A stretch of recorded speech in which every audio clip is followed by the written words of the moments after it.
हर महादेव। भक्तों, जय श्री राधे। सर्वप्रथम प्रभु के श्री चरणों में प्रणाम करते हैं और आप सभी भक्तों के श्री चरणों में प्रणाम करते हुए मैं आपकी फ्रेंड माधुरी एस्ट्रोलॉजर इस वीडियो में आप सभी के साथ उत्पन्ना एकादशी की कथा और पारण समय शेयर करने जा रही हूँ। उसके पहले आप सबसे रिक्वेस्ट है कि प्लीज़ वीडियो को आगे शेयर ज़रूर करें अपने व्हाट्सएप ग्रुप में, इंस्टा FB पे। कथा सभी भक्तों तक पहुँचे, ये हमारा कर्तव्य बनता है। भक्तों, उत्पन्ना एकादशी जो इस वर्ष मार्गशीर्ष मास के कृष्ण पक्ष की एकादशी है, उसका व्रत हम सभी 20 नवंबर संडे के दिन करेंगे। एकादशी तिथि शनिवार के दिन सुबह 10:29 से स्टार्ट हो रही है और रविवार के दिन 10:41 पर समाप्त हो जाएगी। अब आप में से कुछ भक्त कंफ्यूज होंगे कि हमें किस दिन व्रत करना है। व्रत आपको रविवार के दिन ही करना है और पारण का जो समय है सुबह 6:49 से 9:03 का है। पारण 21 अक्टूबर के दिन आपको करना है, दिन सोमवार का होगा। पारण समय में ही अपने व्रत का पारण करें। ऐसा करने से हमें व्रत करने से जो पुण्य की प्राप्ति होती है वह पूर्णतः प्राप्त होती है, अन्यथा हमें व्रत का पूर्ण फल प्राप्त नहीं होता है। इस बात को ध्यान रखिए। उत्पन्ना एकादशी सभी एकादशियों में सबसे पहले आती है। टोटल 26 एकादशी होती है, 24 होती है। जब अधिक मास होता है तो 2 एकादशी बढ़ जाती हैं, तो संख्या 26 हो जाती है, जिनमें सर्वप्रथम उत्पन्ना एकादशी है। यदि आप में से कोई भक्त चाहते हैं, जिनका विचार है कि उन्हें एकादशी का व्रत धारण करना चाहिए, तो उत्पन्ना एकादशी सबसे श्रेष्ठ है। आपको उत्पन्ना एकादशी से व्रत जरूर प्रारंभ करना चाहिए। तो चलिए अब विलंब नहीं करते हैं, प्रभु का नाम संकीर्तन करते हुए कथा श्रवण करते हैं। श्री कृष्ण गोविंद हरे मुरारे, हे नाथ नारायण वासुदेव, राधे कृष्णा राधे कृष्णा, राधे राधे राधे कृष्णा। एकादशी व्रत महात्म कथा। श्री सूत जी महाराज सौनक आदि 88,000 ऋषियों से बोले, हे महर्षियों, एक वर्ष के अंदर 12 महीने होते हैं। एक महीने में 2 एकादशी होती है, सो एक वर्ष में 24 एकादशी होती है। जिस वर्ष अधिक मास पड़ता है उस वर्ष 2 एकादशी बढ़ जाती है। इस तरह कुल 26 एकादशी होती है। सर्वप्रथम पहली एकादशी का नाम उत्पन्ना, दूसरी मोक्षदा, मोक्ष प्रदान करने वाली, तीसरी सफला, जिसे हमें सफलता प्रदान होती है, पुत्रदा, पुत्र को देने वाली, षष्ठीला, जया, विजया, अमल की, पाप मोचनी, कामदा, बरूथनी, मोहिनी, अपरा, निर्जला, योगिनी, देवसैनी, कामिदा, पुत्रदा, अजा, परिवर्तनी, इंद्रा, पासाकुंसा, रमा, देवोत्थान, ये एकादशियों के नाम हैं।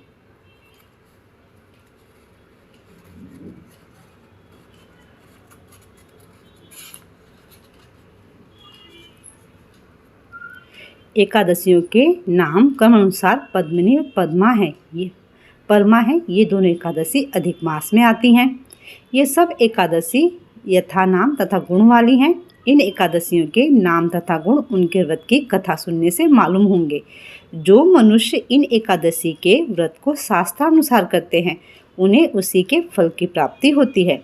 नैमिषारण्य क्षेत्र में श्री सूत जी महाराज बोले, ब्राह्मणों, विधि सहित इस एकादशी महात्म्य को भगवान श्री कृष्ण ने कहा था।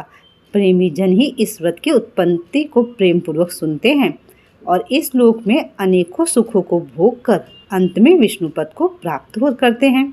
श्री सूत जी बोले, हे ब्राह्मणों, सब में सबसे प्रथम इस एकादशी महात्म्य को भगवान श्री कृष्ण ने अर्जुन से कहा था। बोले, भक्तवत्सल भगवान की जय।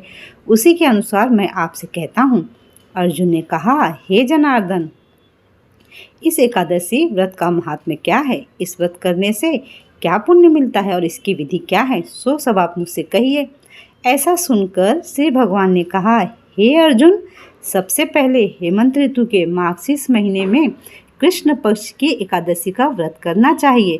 10वीं की शाम को दातुन कर लेना चाहिए और रात को भोजन नहीं करना चाहिए। एकादशी को सुबह संकल्प नियम के अनुसार कार्य करना चाहिए। दोपहर में संकल्प पूर्वक नदी, सरोवर, बावड़ी, कुआं आदि में किसी में स्नान करना चाहिए। स्नान करने से पहले शरीर पर मिट्टी का चंदन लगाना चाहिए।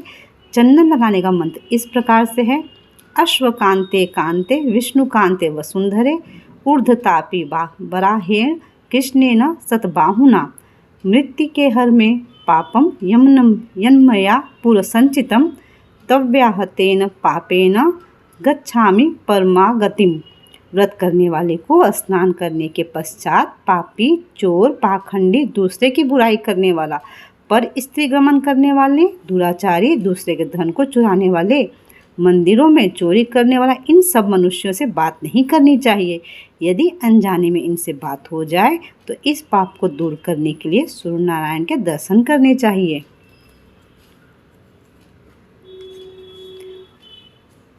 स्नान के बाद धूप दीप से भगवान का पूजन करना चाहिए। रात को दीप का दान करना चाहिए। ये सत्कर्म भक्तिपूर्वक करने चाहिए। उस रात को नींद और स्त्री प्रसंग को त्याग देना चाहिए। एकादशी के दिन रात्रि को भजन, सत्संग आदि कर्मों में व्यतीत करना चाहिए। उस दिन श्रद्धापूर्वक ब्राह्मणों को दक्षिणा देकर उनसे अपनी गलतियों की क्षमा मांगनी चाहिए। धार्मिक जनों को शुक्ल पक्ष और कृष्ण पक्ष की दोनों एकादशियों को एक सा समझना चाहिए, उनमें भेद नहीं करना चाहिए। ऊपर लिखी विधि के अनुसार जो मनुष्य एकादशी का व्रत करते हैं उनको शंखोद्वार तीर्थ में स्नान एवं दर्शन के जो पुण्य मिलता है वह एकादशी व्रत के पुण्य के 16वें भाग के बराबर भी नहीं है। व्यतीत योग में यहाँ पे व्यक्तिपात योगा में संक्रांति में तथा चंद्र सूर्य ग्रहण में दान देने से, कुरुक्षेत्र में स्नान करने से जो पुण्य प्राप्त होता है वही पुण्य मनुष्य को एकादशी का व्रत करने से मिलता है। अश्वमेध यज्ञ करने से जो पुण्य प्राप्त होता है उससे 100 गुना पुण्य एकादशी को उपवास करने से मिलता है। 1000 तपस्वियों को 60 वर्ष तक भोजन कराने से जो फल मिलता है वह एकादशी का व्रत करने से प्राप्त होता है। जो पुण्य वेद पाठी ब्राह्मण को 1000 गौदान करने से पुण्य मिलता है उससे 10 गुना अधिक पुण्य एकादशी का व्रत करने से मिलता है। 10 श्रेष्ठ ब्राह्मणों को भोजन कराने से जो पुण्य मिलता है वह एकादशी के पुण्य के 10वें भाग के बराबर होता है। 10 उत्तम ब्राह्मणों को भोजन कराने से जो पुण्य मिलता है उतना ही पुण्य एक ब्रह्मचारी को भोजन कराने से होता है। इस पुण्य से 10,000 गुना पुण्य कन्या और भूमि दान करने से प्राप्त होता है। कन्या और भूमि दान के पुण्य से 10 गुना पुण्य विद्यादान से होता है। 10 गुना पुण्य भूखे को भोजन कराने से होता है, विद्यादान से भी अधिक। अन्न दान के बराबर संसार में कोई दूसरा पुण्य नहीं है। इस दान से स्वर्गीय पितृ तृप्त हो जाते हैं। इस दान का महात्म्य देवता भी वर्णन नहीं कर सकते हैं। निर्जल व्रत करने का आधा फल एक बार भोजन करने के बराबर होता है। उपरोक्त कोई सा एक व्रत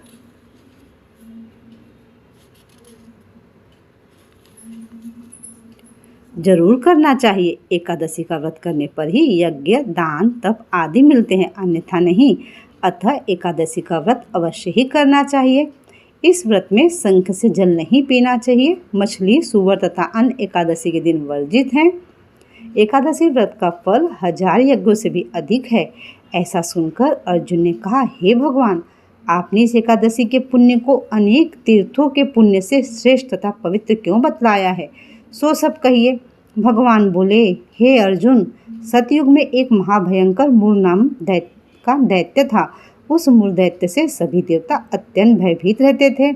दैत्य ने इंद्र आदि देवताओं को जीत उन्हें उनके स्थान से गिरा दिया।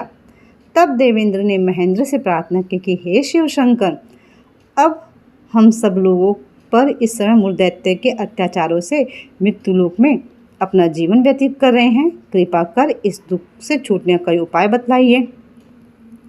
इस पर महादेव जी बोले,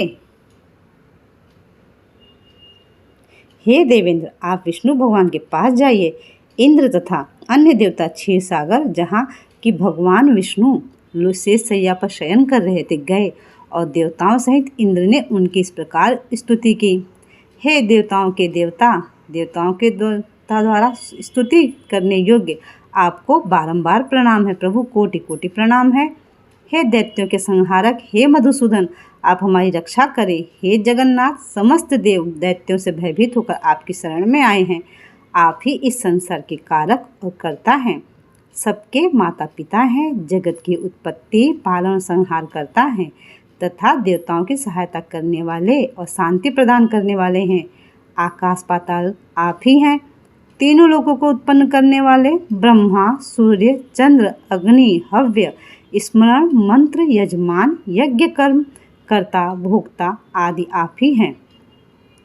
हे देव, शरण में आए हुए की आप रक्षा करने वाले हैं। इस समय दैत्यों ने हमें स्वर्ग से निकाल दिया है, अब आप हमारी रक्षा कीजिए। देवताओं द्वारा करुणवाणी को सुनकर श्री कृष्ण भगवान बोले, हे देवताओं, वो कौन सा दैत्य है जिसने तुमको जीत लिया है? कहाँ रहता है तथा उसमें कौन सा बल है, यह सब मुझसे कहो। भगवान के वचनों को सुनकर इंद्र बोले, हे भगवान, प्राचीन समय में नाड़ी जंग नाम का एक दैत्य था। उस दैत्य की ब्रह्मवंश में उत्पत्ति हुई थी। उसी दैत्य के लड़के का नाम मूर है। वह अपनी राजधानी चंद्रावती में, जिसने अपने बल से विश्व को जीत और सब देवताओं को देवलोक से निकालकर इंद्र, अग्नि, यम, वरुण, चंद्रमा, सूर्य बनकर पृथ्वी पर पाता है, मेघ बनकर जल की वर्षा करता है। अतः आप उस दैत्य को मारकर देवताओं को जीत कराओ। इंद्र के वचन सुनकर श्री विष्णु भगवान बोले, हे देवताओं, मैं तुम्हारे शत्रुओं का शीघ्र ही संहार करूंगा। आप सब चंद्रावती नगरी को जाइए। इस प्रकार भगवान विष्णु देवताओं से कहकर उनके पीछे पीछे चंद्रावती नगरी को चल दिए। उस समय मूर अनेक दैत्य के साथ युद्ध भूमि में गरज रहा था। युद्ध होने पर असंख्य दानव अनेकों अस्त्र शस्त्र को धारण कर देवताओं से युद्ध करने लगे, परंतु देवता दानवों के आगे एक क्षण भी न ठहर सके। तब भगवान भी युद्ध भूमि में आ गए। भगवान विष्णु को देखा तो उन पर अस्त्र शस्त्रों का प्रहार करने लगे। भगवान भी चक्र और गदा से उनके शस्त्रों को नष्ट करने लगे। इस युद्ध में अनेकों दानव सदैव के लिए सो गए, परंतु दैत्यों का राजा मूर भगवान के साथ निश्चल भाव से युद्ध करता रहा। भगवान विष्णु मूर को मारने के लिए जिन जिन अस्त्रों का प्रयोग करते थे, वे सब उसके तेज से नष्ट होकर उस पर पुष्प के समान गिरने लगे। वह आपस में मल्लयुद्ध करने लगे, परंतु उस दैत्य को जीत न सके। अंत में भगवान विष्णु शांत होकर विश्राम करने की इच्छा से बद्रिकाश्रम चले गए। उस समय 48 कोस लंबी एक द्वार वाली हेमवती नाम की गुफा में शयन करने के लिए भगवान घुसे। हे अर्जुन, अतः मैं उसने उस गुफा में शयन किया। वह दैत्य भी वहां आया, मुझको शयन करता देख मारने को तैयार हो गया। उसी समय मेरी देह से एक अत्यंत सुंदर कन्या दिव्य अस्त्र धारण करके उत्पन्न हुई और दैत्य के सामने आकर युद्ध करने लगी। वह दैत्य इस कन्या से लगातार युद्ध करता रहा। कुछ समय बीतने पर इस कन्या ने क्रोध में आकर उस दैत्य के अस्त्र शस्त्रों के टुकड़े टुकड़े कर दिए, रथ तोड़ दिया। तब वह दैत्य महान क्रोध करके उससे मल्लयुद्ध करने लगा। उस कन्या ने उसको धक्का मारकर मूर्छित कर दिया। जब वह दैत्य मूर्छा से जगा तो उस कन्या ने उसका सिर काट कर यमपुर पहुंचा दिया। अन्य समस्त दानव भी ऐसा देखकर पाताल लोक को चले गए। जब भगवान विष्णु की निंद्रा टूटी तो उस दैत्य को मरा देखकर आश्चर्य करने लगे और विचारने लगे, इस दैत्य को किसने मारा। तब वह कन्या भगवान से हाथ जोड़कर बोली, हे भगवान, यह दैत्य आपको मारने को तैयार था, तब मैंने आपके शरीर से उत्पन्न होकर इसका वध किया। इस प्रकार भगवान बोले, हे कन्या, तूने इसको मारा है, अतः मैं तेरे ऊपर प्रसन्न हूँ। तूने तीनों लोगों के देवताओं को सुखी किया है, इसलिए तू अपनी इच्छा अनुसार वरदान मांग। कन्या बोली, हे भगवान, मुझे वरदान दीजिए कि जो मेरा व्रत करे उसके समस्त पाप नष्ट हों और अंत में स्वर्ग को जाए। मेरे व्रत का आधा फल रात्रि को मिले और उससे आधा फल एक समय भोजन करने वाले को मिले। जो मनुष्य भक्तिपूर्वक मेरे व्रत को कर रहे हैं वे निश्चय ही आपके लोक को प्राप्त करें। कृपया मुझे ऐसा ही वरदान दीजिए। जो मनुष्य मेरे दिन तथा रात्रि को एक बार भोजन करें वो धन धान्य से भरपूर रहें। इस पर भगवान विष्णु उस कन्या से बोले, हे कल्याणी, ऐसा ही होगा। मेरे और तेरे भक्त एक ही होंगे और अंत में संसार प्रसिद्धि को प्राप्त होकर मेरे लोक को प्राप्त करेंगे। हे कन्या, एकादशी को पैदा होने से तेरा नाम एकादशी हुआ। जो मनुष्य तेरे इस दिन व्रत करेंगे उसके सब पाप नष्ट हो जाएंगे और अंत में मुक्ति को प्राप्त करेंगे। तू मेरे लिए अब तीज, आठवीं, नौवीं और 14 से भी अधिक प्रिय है। तेरे व्रत का फल सब तीर्थों के फल से महान होगा, यह मेरा कथन सत्य है। ऐसे कहकर भगवान उसी स्थान पर अंतर ध्यान हो गए। बोले भक्तवत्सल भगवान की जय, श्री वृंदावन बिहारी लाल की जय, राधा रमण भगवान की जय।